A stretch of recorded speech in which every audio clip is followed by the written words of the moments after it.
वो डिस्कस कर चुके हैं। एक ऑक्सीडेटिव क्लीवेज है डबल बॉन्ड की, जोनोलाइसिस जो है उसके थ्रू भी आप कर सकते हैं, या सिस हाइड्रोक्सिलेशन 1,2-डाइयोल प्रिपेयर करके उसी जो है वो कंडीशन में आप उसे फर्दर हीट करेंगे तो डिपेंडिंग अपॉन के सब्स्टिट्यूएंट क्या है आपको जो है वो अल्कीन मिल जाती है। दो दो तरह से आप ऑक्सीडेटिव क्लीवेज करते हैं। उसके बाद जो है वो जो दूसरा मेथड था जिससे हम अल्कीन प्रिपेयर कर लेते हैं, that was oxidation of alcohol. आप ऑक्सीडेशन जो है वो डिफरेंट टाइप के अल्कोहल को यूज करते हुए डिफरेंट तरह के कार्बोनिल कंपाउंड्स जो है वो हासिल कर लेते हैं। थर्ड मेथड ड्राई डिस्टिलेशन है कार्बोक्सिलिक एसिड साल्ट की। उनको जब आप हीट करते हैं तो डिपेंडिंग अपॉन कि आपने कौन सा जो है वो कैल्शियम या मैग्नीशियम या किस जो है वो एसिड का साल्ट लिया हुआ है, तो आपके पास डिफरेंट प्रोडक्ट जो है वो एल्डिहाइड या कीटोन के जो है वो आपको मिलते हैं। फोर्थ मेथड है जिसको इंडस्ट्रियली जो है वो एल्डिहाइड्स की प्रिपरेशन के लिए हम यूज करते हैं। इसको इंडस्ट्रियली ऑक्सो जो है वो प्रोसेस के नाम से जानते हैं। वैसे ये हाइड्रो फॉर्माइलेशन जो है वो रिएक्शन कहलाता है। हाइड्रो बेटे आपने पढ़ा हुआ है वैसे अल्कीन के अंदर हाइड्रेशन हम कहते हैं एडिशन ऑफ वाटर को, और फार्माइलेशन जो है वो फार्माइल ग्रुप को कहते हैं। ये जो एल्डिहाइड ग्रुप होता है HCHO, उसको CHO बेसिकली, उसको फार्माइल ग्रुप कहते हैं। नोमेनक्लेचर के हवाले से मैं थोड़ा सा यहाँ पे बता दूं कि अगर एल्डिहाइड ग्रुप जो है वो सब्स्टिट्यूएंट के तौर पर जो है वो आए, ये एल्डिहाइड CHO ग्रुप को जो है वो हम फार्माइल ग्रुप कहते हैं।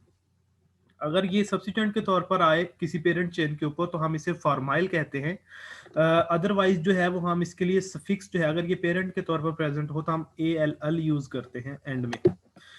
तो नेट एडिशन इस रिएक्शन में चूंकि फार्माइल ग्रुप की हुई है, अगर आप ये स्टार्टिंग मटेरियल देखें, ये अल्कीन है और ये आपका जो है वो प्रोडक्ट है। प्रोडक्ट के अंदर क्या हुआ है कि ये जो डबल बॉन्ड था उस डबल बॉन्ड में एक कार्बन के ऊपर हाइड्रोजन ऐड हुई है, और जो दूसरा CH2 था ये वाला टर्मिनल, उसके ऊपर जो है ये वाला फार्माइल ग्रुप जो है वो ऐड हुआ है, तो इसलिए इस रिएक्शन को हाइड्रोफार्माइलेशन कहते हैं।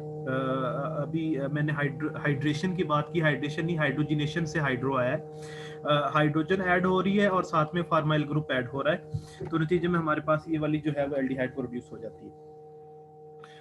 ये कुछ मैकेनिज्म है इसके अंदर जो है वो, ये कोबाल्ट कैटलिस्ट यूज करते हैं हम, और ये प्रेशर है 2000, ये PSI यूनिट है प्रेशर का, पर स्क्वायर इंच को कहते हैं ये। और इसी तरह 130 डिग्री सेंटीग्रेड जो है ये टेम्परेचर है। सबसे पहले जो है ये अल्कीन जो है वो मेटल हाइड्राइड से मुराद ये वाला कोबाल्ट का कैटालिस्ट है। ये कोबाल्ट उसमें मेटल है और उसके साथ ये हाइड्राइड जो है ये बेसिकली रिड्यूस करेगा, ये रिड्यूसिंग एजेंट के तौर पर। तो मेटल हाइड्राइड इसको जनरली यहाँ पे लिखा गया है। ये मेटल हाइड्राइड पहले पाई कम्प्लेक्स बनाता है। पाई कम्प्लेक्स हम उस चीज को कहते हैं जहाँ पे ये पाई बॉन्ड जो है वो मेटल के साथ इंटरेक्ट करके एक जो है वो परमानेंट नहीं, एक टेम्परेरी इंटरेक्शन जो है वो क्रिएट कर देता है। इसको हम जो है वो पाई कम्प्लेक्स कहते हैं। आफ्टर दैट ये शिफ्टिंग होती है तो हमारा जो है ये मेटल कार्बन के साथ बॉन्ड बन जाता है, metal carbon bond. Metal carbon bond के अंदर फिर ये कार्बन मोनोऑक्साइड की इंसर्शन है। पहले कार्बन मोनोऑक्साइड जो है वो मेटल के साथ बॉन्ड बनाता है, उसके बाद ये इस स्टेप के अंदर ये उसकी जो है वो रीअरेंजमेंट हो रही है। ये कार्बन का बॉन्ड जो है वो कार्बन से बन रहा है, ये अंदर शिफ्ट हो रहा है और ये मेटल जो है वो बाहर चली जाएगी। तो इस तरह से ये carbon monoxide carbon metal bond के अंदर इंसर्ट हो गया है। आखिरी स्टेप जो है ये रिडक्टिव क्लीवेज है, यानी कि जब आप हाइड्रोजन बॉन्ड को क्लीव करके जो है वो ऐड करते हैं, एडिशन करते हैं हाइड्रोजन की, तो उसको हम हाइड्रोजिनोलाइसिस भी कहते हैं। तो एक तरह से ये हाइड्रोजिनोलाइसिस ही है। ये नीचे वाला जो बॉन्ड है अगर आप जो है वो उसको देख रहे हैं तो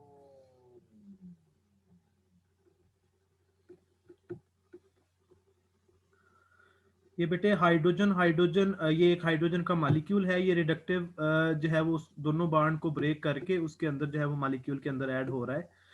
ये अगर इसको आप देखें तो ये वाला जो मेटल और ये कार्बोनिल कार्बन के दरमियान में बॉन्ड है, इसके अंदर जो है ये वाली हाइड्रोजन ऐड हुई है। बेसिकली ये जो carbon carbon metal bond break हुआ है, तो इस तरह से जब हाइड्रोजन ऐड होती है कि ये बॉन्ड ब्रेक हो जाएगा, एक हाइड्रोजन इसके साथ लग जाएगी, दूसरी हाइड्रोजन जो है वो मेटल के साथ, तो मेटल हाइड्राइड रीजनरेट हो गया, ये दोबारा फिर यूज हो सकता है और दूसरे मॉलिक्यूल में हमारी हाइड्रोजन ऐड हो गई है। तो इस तरह की जो एडिशन होती है हाइड्रोजन की, अगर सिंपल विदाउट ब्रेकिंग एडिशन हो हाइड्रोजन की, तो हम उसको हाइड्रोजनेशन कहते हैं। लेकिन अगर जो है वो विद ब्रेकिंग जो है वो ऐड हो रहा हो बॉन्ड, तो उसे हम जो है वो हाइड्रोजनलाइसिस कहते हैं। नेक्स्ट बेटे जो मेथड है प्रिपरेशन का, वो गेटरमैन कोच रिएक्शन है। Gattermann coach reaction aromatic aldehyde के लिए ज्यादातर यूज होता है। एलिफेटिक में इसका यील्ड यूजुअली लो होता है, तो ये ज्यादातर जो है वो हम एरोमेटिक एल्डिहाइड के लिए यूज करते हैं। इसमें भी एडिशन कर रहे होते हैं हम carbon monoxide in the presence of hydrochloric acid. जो है ये गेटरमैन और इसका स्टूडेंट जे ए कोच जो है, इन दोनों ने जो है वो इस रिएक्शन को डिस्कवर किया। तो ये भी रिएक्शन कुछ लिविस एसिड की प्रेजेंट में हो रहा होता है। ये 1000 पर स्क्वायर इंच जो है वो हमें प्रेशर चाहिए होता है। तो लिविस एसिड की प्रेजेंस में हम कार्बन मोनोऑक्साइड और हाइड्रोजन क्लोराइड के साथ रिएक्शन करवाते हैं बेंजीन का, तो हमारे पास फार्माइल ग्रुप बेंजीन के ऊपर ऐड हो जाता है। आप में से कोई बच्चा मुझे बताएगा कि फार्माइल ग्रुप हम इस मेथड के अलावा और किस मेथड से इंट्रोड्यूस करवा सकते हैं रिंग के ऊपर?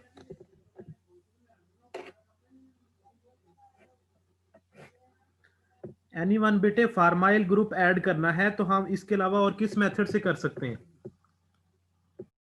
सर एसाइलेशन से। बेटे अगर आप यही फार्माइल ग्रुप जो है वो उससे लेके आते हैं फ्रीडल क्राफ्ट एसाइलेशन से, तो उसमें हमने जो रिएजेंट यूज करना है वो ये फार्माइल क्लोराइड।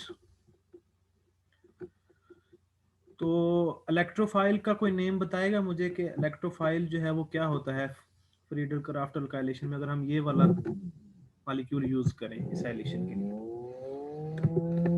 वैसे ये यहाँ पे भी दिया हुआ है, यही वाला इलेक्ट्रोफाइल उधर भी जनरेट होता है।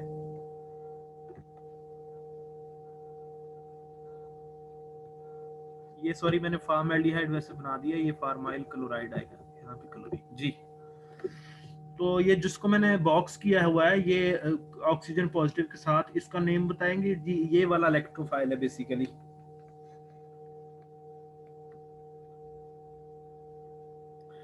बेटे इसको असीलियम आयन कहते हैं।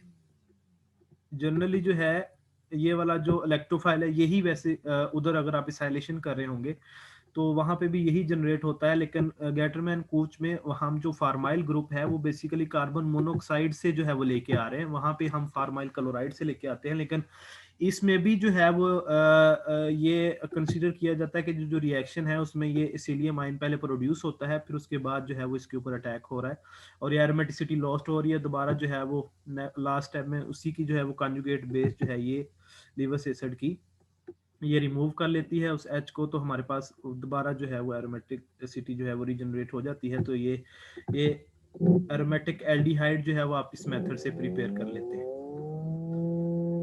इसी की बेटे मॉडिफिकेशन है बेसिकली ये जो फार्माइल ग्रुप और ये कार्बन मोनोऑक्साइड है। आपको पता है कि जब हमने रिएक्शन करवाना है तो गैसेस के साथ डील करना थोड़ा सा डिफिकल्ट होता है, तो हम जो है वो ये वाला जो फार्माइल ग्रुप है इसके लिए जो तीसरा सोर्स यूज कर सकते हैं वो साइनाइड है। अब साइनाइड जो है वो एज सच बेटे आपको रिएजेंट की सूरत में डील करना उनसे मुश्किल होता है थोड़ा सा, क्योंकि वो पॉइजनस होते हैं काफी, तो उनको हम फिर रिएक्शन मीडियम के अंदर ही प्रोड्यूस करते हैं। तो अगर आपने HCN यानी कि हाइड्रोजन साइनाइड प्रोड्यूस करना हो तो हम रिएक्शन करवाते हैं किसी भी साइनाइड साल्ट का, जैसे सोडियम साइनाइड है विद HCl, मीडियम के अंदर ही हमारा जो है वो HCN प्रोड्यूस होगा, तो उसमें साइनाइड एक्ट कर रहा होता है as a source of formyl group. तो ये वाला ऊपर वाला जो गेटरमैन कोच रिएक्शन है इसी की बेसिकली मॉडिफिकेशन है। कोच रिएक्शन जो है वो उसको कहते हैं, sorry Gattermann reaction. Just Gattermann reaction के अंदर जो हमारे पास ये जो फार्माइल ग्रुप के लिए जो सोर्स है वो बेसिकली HCN है, और ये HCN जो है वो प्रोड्यूस होता है NaCN और HCl की प्रेजेंस में जब रिएक्शन मीडिया के अंदर ही। ये जो आपको वर्ड C2 या C2 नजर आ रहा है, इसका मतलब ये होता है कि जो आपका रिएजेंट है वो रिएक्शन मिक्सचर के अंदर बनेगा जिसने रिएक्ट करना है। बेसिकली आप बाहर से बना बनाया रिएजेंट जो है वो उसको ऐड नहीं करेंगे। तो ये जो मॉडिफिकेशन के साथ रिएक्शन है इसको जो है वो गैटरमैन रिएक्शन कहते हैं। और इसमें जो इंटरमीडिएट इन्वॉल्व है, ये भी आपसे पूछा जा सकता है कि जो गैटरमैन कोच रिएक्शन है उसमें जो इंटरमीडिएट इन्वॉल्व होता है वो basically a kind of arenium ion है, जबकि ये वाला जो रिएक्शन है उसमें जो इंटरमीडिएट इन्वॉल्व है वो बेटे ये वाला इंटरमीडिएट है इमीनियम। ये वाला जो C double bond N H, ये नाइट्रोजन एनालॉग ऑफ जो कार्बोनिल ग्रुप जो है उसको जो है वो इमीनियम ग्रुप कहते हैं। ये एन एच के ऊपर जो है वो पॉजिटिव, ये इमीनियम आयन कहलाता है। तो ये बनता है बेसिकली इमीनियम साल्ट इस रिएक्शन में इंटरमीडिएट के तौर पर। तो ये आपको पता होना चाहिए कि बेसिकली मॉडिफिकेशन है तो कौन कौन सी चीजों में ये गैटरमैन रिएक्शन डिफरेंट है गैटरमैन कोच रिएक्शन से।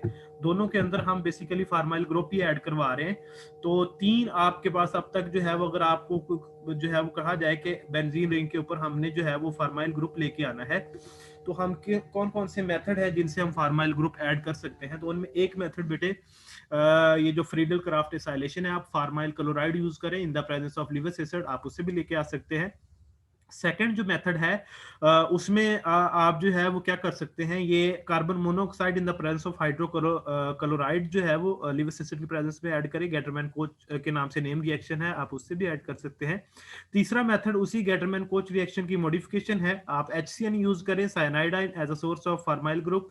तो आप इस मेथड से भी जो है वो बेंजीन के ऊपर फार्माइल ग्रुप जो है वो ऐड करवा सकते हैं। एक और जो है वो रिएक्शन है, बड़ा वेल नोन रिएक्शन है वैसे अल्कोहल के अंदर, उसको मैं जो है वो डिस्कस करवा दूंगा, सॉरी फिनोल्स के अंदर। उसको बेटे रिमर टिमेन रिएक्शन के नाम से आपने सुना होगा।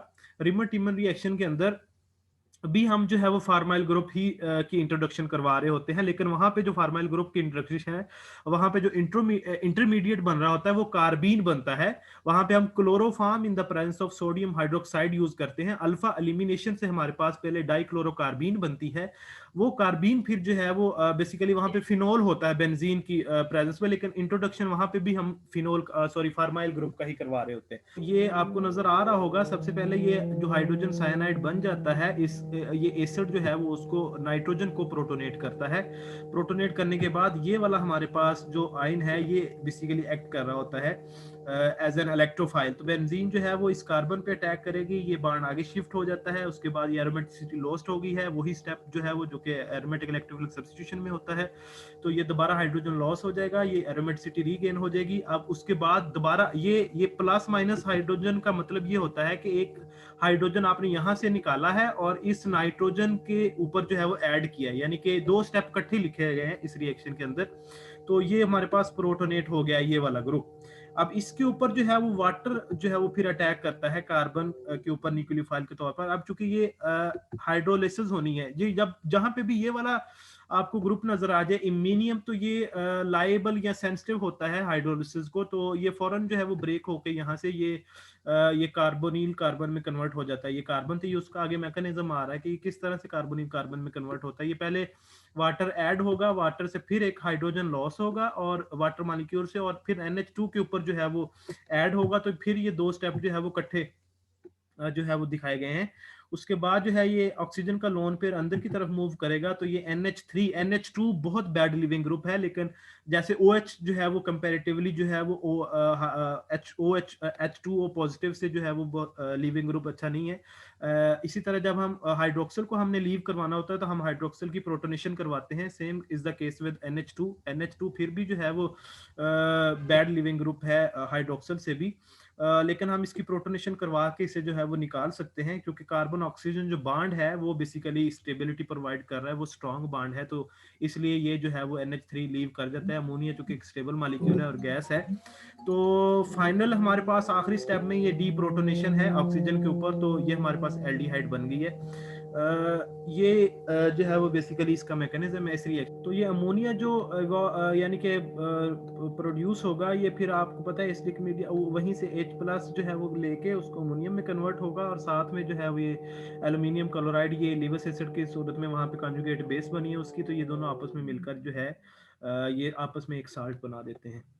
तो नेक्स्ट जो मेथड है जिससे हम जो है वो प्रिपेयर कर सकते हैं जो है वो एरोमेटिक एल्डिहाइड्स, वो जो है ये वाला ऑक्सीडेशन ऑफ मिथाइल बेंजीन है। बेसिकली जब हम एरोमेटिक क्या कहते हैं उसको, एरोमेटिक जो रिंग होता है हमारा, उसके ऊपर अगर कोई भी अल्काइल ग्रुप लगा हुआ है तो हम उसको KMnO4 के साथ ऑक्सीडाइज करें तो हमारे पास कार्बोक्सिलिक एसिड है। ये जब हम कार्बोक्सिलिक एसिड को जो है वो देखेंगे तो उसके अंदर आप देखेंगे कि अगर हमने एरोमेटिक कार्बोक्सिलिक एसिड प्रिपेयर करना है तो बेसिकली हम यही वाली टॉलवीन स्टार्टिंग मटेरियल लेके, ये मिथाइल बेंजीन, तो ये वाला कार्बन जो है इसको ऑक्सीडाइज कर देते हैं डायरेक्ट जो है वो COOH ग्रुप में। लेकिन चूंकि अब हमने COOH ग्रुप में नहीं जाना, हमने तो एल्डिहाइड प्रिपेयर करना है, तो उसके लिए फिर हम जो है ये क्रोमियम ऑक्साइड जो है वो यूज करते हैं एज एन ऑक्सीडाइजिंग एजेंट, या फिर हम अल्कलाइन KMnO4 भी यूज कर सकते हैं, एसिडिक पोटाशियम डाइक्रोमेट यूज कर सकते हैं। तो ये रिएक्शन जो है वो एल्डिहाइड के फॉर्मेशन के थ्रू जो है वो कंसीडर किया जाता है कि पहले एल्डिहाइड बनता है फिर उसके बाद एसिड बनता है।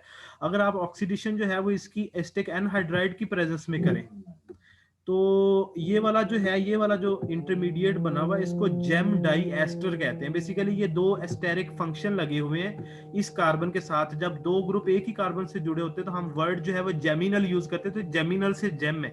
जैसे अगर एडजेसेंट कार्बन के ऊपर दो ग्रुप अटैच हों, जैसे अल्कोहल ग्रुप भी दो एडजेसेंट कार्बन के ऊपर आते हैं, तो हम उनके लिए जो टर्म यूज करते हैं वो विस यूज करते हैं। बेसिकली वो विसनल से आता है। इसी तरह ये अगर एक ही कार्बन से अटैच हो तो हम उसको जेम जो है वो जेमिनल से जो है ये वर्ड आता है। तो ये जो जेम डाई एस्टर बनता है ये बेसिकली हाइड्रेटेड फॉर्म है एल्डिहाइड की। तो इसको अगर आप हाइड्रोलाइज कर दें जो है वो इसी जेम डाई एस्टर को, तो ये हम इसको सेपरेट भी कर सकते हैं मिक्सचर से, और उसके बाद इसके हाइड्रोलिसिस से हम एल्डिहाइड जो है वो उसको प्रिपेयर कर सकते हैं। ये रिएक्शन जो है ये आप जो है वो इसको देखें। लेकिन अगर ये जो साइड चेन है ये वाली, इसी को आपने जो है वो एल्डिहाइड में कन्वर्ट करना है, तो इसी को एक दूसरा मेथड है। आप इसकी पहले जो है वो लाइट की प्रेजेंस में, आपको पता है कि अल्केन सब्स्टिट्यूशन रिएक्शन देते हैं, तो ये वाली कंडीशन यूज करके ये रिएक्शन क्लोरीन आपका जो है वो, अगर आप यहाँ पे लिवर्स एसिड यूज करेंगे तो ये आपकी जो हेलोजन है ये ऐड हो जाएगी बेंजीन रिंग के ऊपर। लेकिन अगर आप लाइट की प्रेजेंस में क्लोरीन ऐड करेंगे तो ये रिएक्शन जो है वो साथ वाला जो एलिफेटिक पार्ट है ये, इसके ऊपर रिएक्शन जो है वो होगा और इसकी हाइड्रोजन रिप्लेस हो जाएगी किसके साथ। अब ये जेम डाइक्लोरो जो है वो आपके पास जो है डाई हेलाइड बेसिकली बन गया है। अब जब इसके जो है वो हाइड्रोलिसिस करवाएंगे बॉइलिंग वाटर के साथ, तो हमारे पास इससे भी हम ये वाली एरोमेटिक एल्डिहाइड जो है वो प्रोड्यूस कर सकते हैं।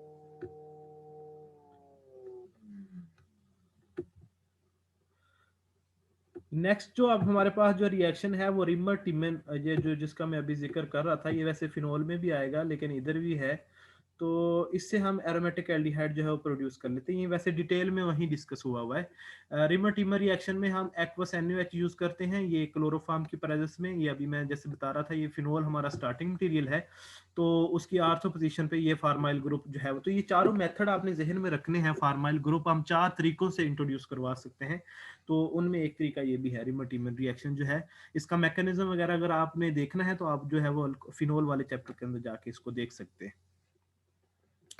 नेक्स्ट जो मेथड है वो रिडक्शन एसिड क्लोराइड, एसिड के ही डेरिवेटिव हैं, कार्बोक्सिलिक एसिड का डेरिवेटिव लेके आप उसकी रिडक्शन कर दें तो हम उससे भी एल्डिहाइड जो है वो प्रिपेयर कर सकते हैं। ये भी एक नेम रिएक्शन है जिसे रोजनमंड रिडक्शन कहते हैं। रोजनमंड रिडक्शन के हवाले से भी आपको जो है वो पूरी इंफॉर्मेशन होनी चाहिए कि उसमें कौन सा जो है वो रिएजेंट यूज हो रहे हैं, या कौन सा उसमें इंटरमीडिएट बन रहा है। बेसिकली रोजनमंड रिडक्शन में बेसिकली ये जो कार्बन क्लोरीन बॉन्ड है, कार्बन ऑक्सीजन बॉन्ड की बात नहीं हो रही यहाँ पे, ये जो कार्बन हेलोजन बॉन्ड है बेसिकली हम इसकी रिडक्शन करवाते हैं। तो अगर आप यहाँ पे क्लोरीन को रिप्लेस करके H ले आए तो आप देखेंगे कि ये यही वाला फंक्शनल ग्रुप जो है जो कि एसिड क्लोराइड जो है वो कहला रहा है, ये जब हाइड्रोजन ऐड हो जाएगी तो ये एल्डिहाइड बन जाएगा और साथ में हमारे पास HCl प्रोड्यूस हो जाएगा। ये अगर आप इसके रिएजेंट्स देखें या इसमें जो जो कंडीशंस हैं, तो पलाडियम हम कैटलिस्ट के तौर पर यूज कर रहे हैं, बेरियम सल्फेट जो है वो वहाँ पे सपोर्ट के तौर पर यूज हो रही है कैटलिस्ट को एब्जॉर्ब करने के लिए। जाइलिन जो है वो सॉल्वेंट है, क्विनोलिन जो है वो इसको जो है वो पॉइजन करने के लिए यूज हो रही है बेसिकली। और 110 डिग्री सेंटीग्रेड टेम्परेचर है, तो हमारे पास ये एसिड क्लोराइड से हम जो है वो ये एरोमेटिक एल्डिहाइड प्रोड्यूस कर लेते हैं। रोजनमंड रिडक्शन जो है ये कार्बन ऑक्सीजन डबल बॉन्ड की रिडक्शन नहीं है, ये कार्बन कैटालिटिक हाइड्रोजिनोलाइसिस है बेसिकली कार्बन क्लोरीन बॉन्ड की। ये ज्यादा लाइबल टू ब्रेक है, कार्बन ऑक्सीजन बॉन्ड ज्यादा जो है वो स्ट्रॉन्ग है क्योंकि डबल बॉन्ड है। तो इसलिए जब हाइड्रोजिनोलाइसिस की कंडीशन आप अप्लाई करेंगे तो हाइड्रोजन जो है वो जो ज्यादा पोलर बॉन्ड होता है और वीक बॉन्ड होता है, ये प्रेफरेबली जो है वो उसको ब्रेक करके उसके अक्रॉस जो है वो डबल बॉन्ड की एडिशन होती है। हाइड्रोजिनेशन और हाइड्रोजिनोलाइसिस में जो है वो डिफरेंस, इसको बेटे आपने जहन में रखना है।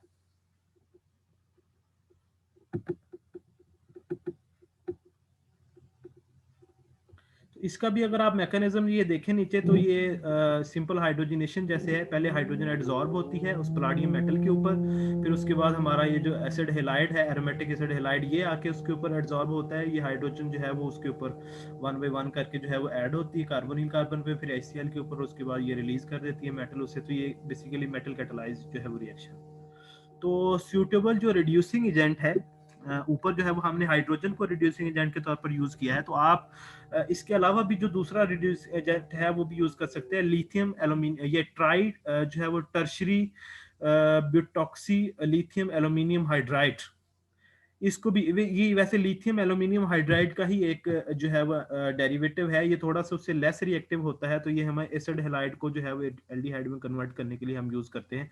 ये इसका भी मैकेनिज्म दिया हुआ है। ये बेसिकली बिल्कुल सिमिलर है लिथियम एल्यूमिनियम हाइड्राइड के मैकेनिज्म के, कि ये जो है वो एल्यूमिनियम हाइड्राइड बॉन्ड जो है उसमें ये जो H है ये अपने दोनों बॉन्ड जो है वो इलेक्ट्रॉन, बॉन्डेड इलेक्ट्रॉन लेके जो है वो कार्बोनिल के साथ जा रहा है, और जब वो अटैच हो रहा है तो फिर ये नेगेटिव चार्ज ऑक्सीजन के ऊपर चला जाता है। ये जब चार्ज वापस आएगा तो लीविंग ग्रुप, अब चूंकि चॉइस है कि हाइड्रोजन लीव करे या फिर जो है वो क्लोरीन लीव करे, तो जैसे ही ये वापस आता है तो क्लोरीन, चूंकि लीविंग ग्रुप अच्छा है तो क्लोरीन जो है वो लीव कर जाता है।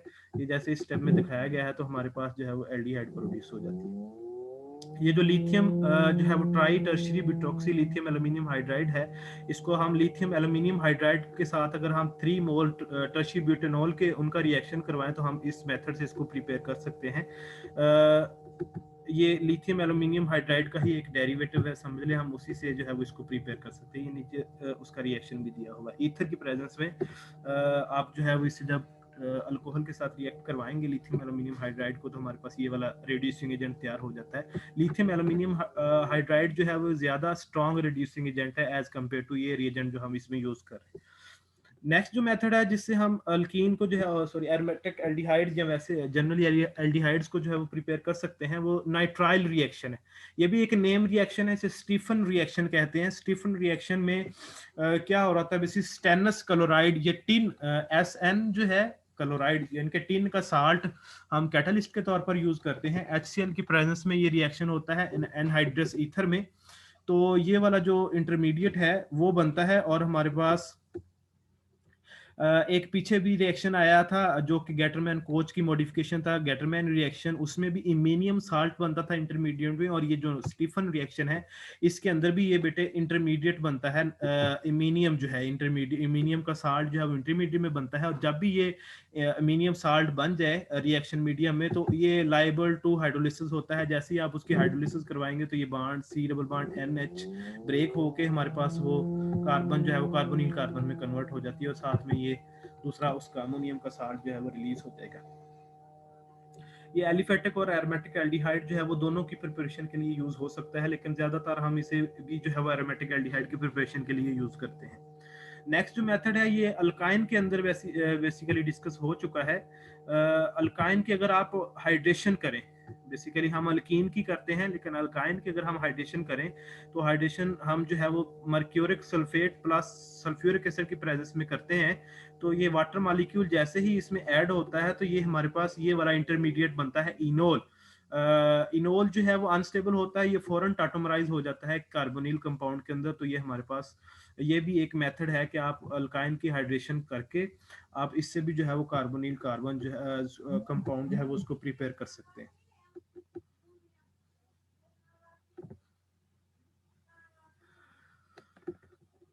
ये रिएक्शन आप जो है वो इसको देख सकते हैं। इसमें भी थोड़ी सी मॉडिफिकेशन है। अगर आप जो है वो टर्मिनल अल्काइन यूज कर रहे हैं तो आप इनडायरेक्ट हाइड्रेशन के थ्रू हाइड्रोबोरेशन यूज करके पहले हिंडर्ड बोरेन, ये जैसे वो लिथियम ऊपर वाला जो लिथियम एल्यूमिनियम हाइड्राइड का हमने डेरिवेटिव एक यूज किया था, ये भी बिल्कुल उसी तरह से है। बोरेन का हम जो है वो एक डेरिवेटिव, ये जैसे जैसे साइज बड़ा हो जाता है उस रिएजेंट का, तो उस तरह सिलेक्टिविटी हमारी जो है वो इंक्रीज हो जाती है। तो पहले हम ये जो अल्काइल बोरेन प्रिपेयर करेंगे, इसको जनरली डिस अमाइल बोरेन कहते हैं, ये हम इस तरह से इसको लिखते हैं। उसके बाद हम हाइड्रोजन पर ऑक्साइड के साथ अल्कलाइन मीडियम में उसकी अगर ऑक्सीडेशन करें इस अल्काइल बोरेन की, तो हमारे पास जो है ये वाला इंटरमीडिएट बनता है इनोल, वो इनोल फिर आगे रीअरेंज होकर जो है वो हमें एल्डिहाइड दे देता है। इसमें एक जो चीज याद रखने वाली है वो ये है कि नॉर्मली जो ऊपर वाला जो रिएक्शन है, जिसमें हमने मर्क्यूरिक सल्फेट और सल्फ्यूरिक एसिड की प्रेजेंस में वाटर की एडिशन की है, वहां पे जो एडिशन होती है वो मार्कोनिकव्स रूल के एडिशन होती है, अकॉर्डिंग होती है।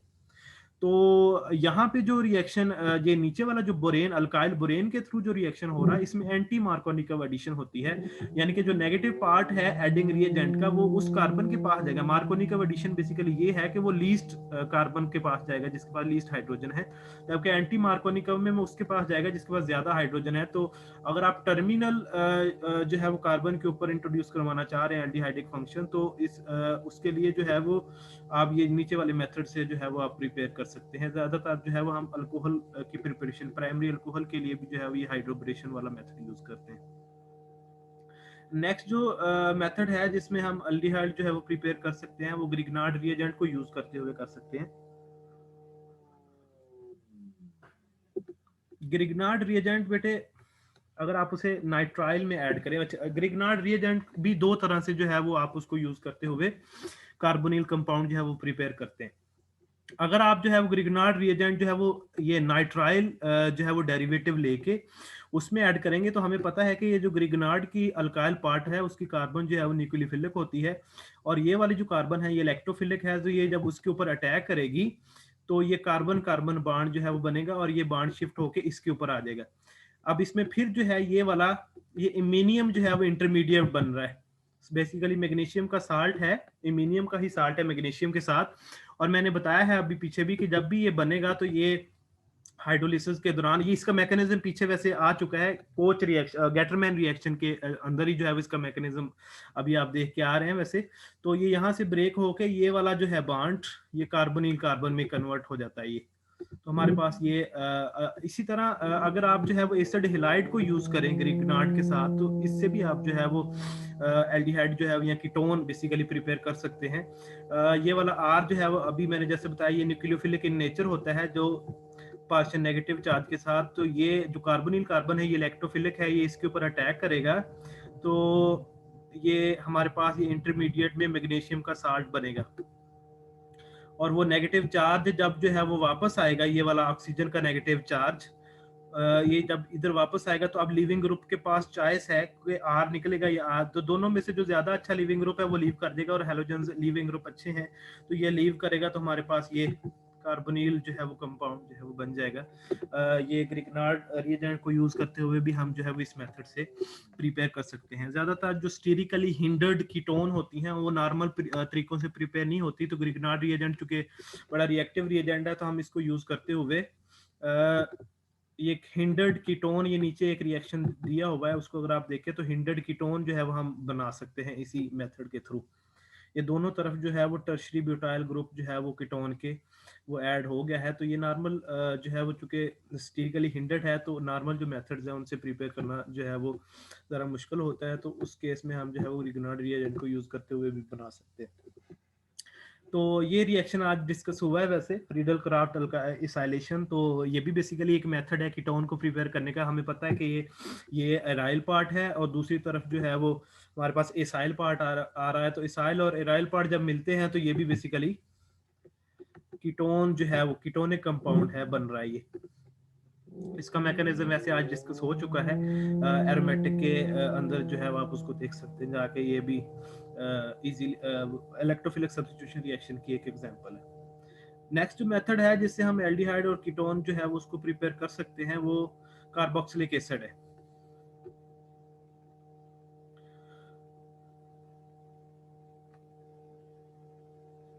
जी कार्बोक्सिलिक एसिड जो है वो अगर आप उनका रिएक्शन करवाएं अल्काइल या एराइल लिथियम से तो हमारे पास जो है वो कीटोन बनती है, लेकिन वो कीटोन जो है वो पहले यानी कि जेमिनल डाइओल बनता है और वो वाटर लॉस करता है स्पॉन्टेनियसली, तो उसके नतीजे में हमारे पास जो है वो ये बन रही होती है।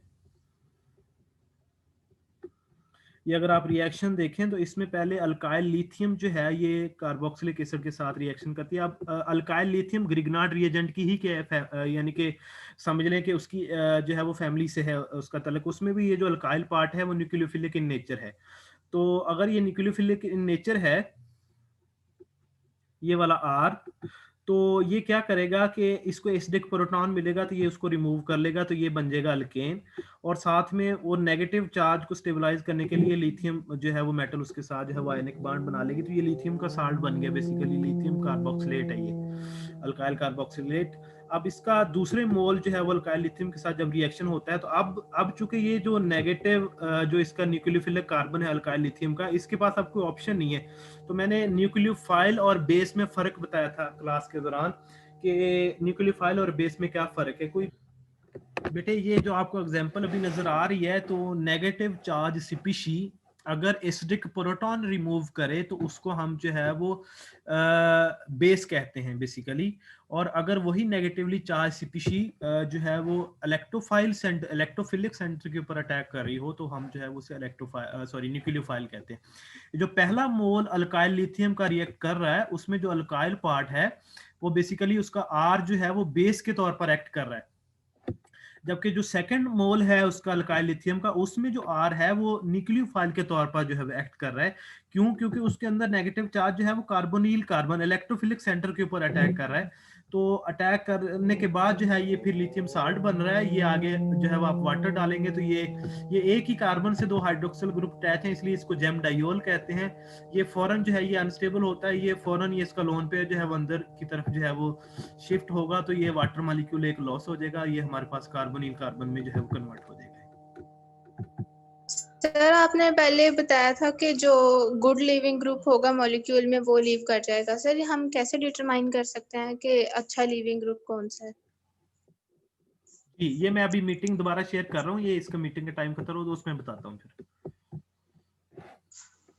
Okay sir.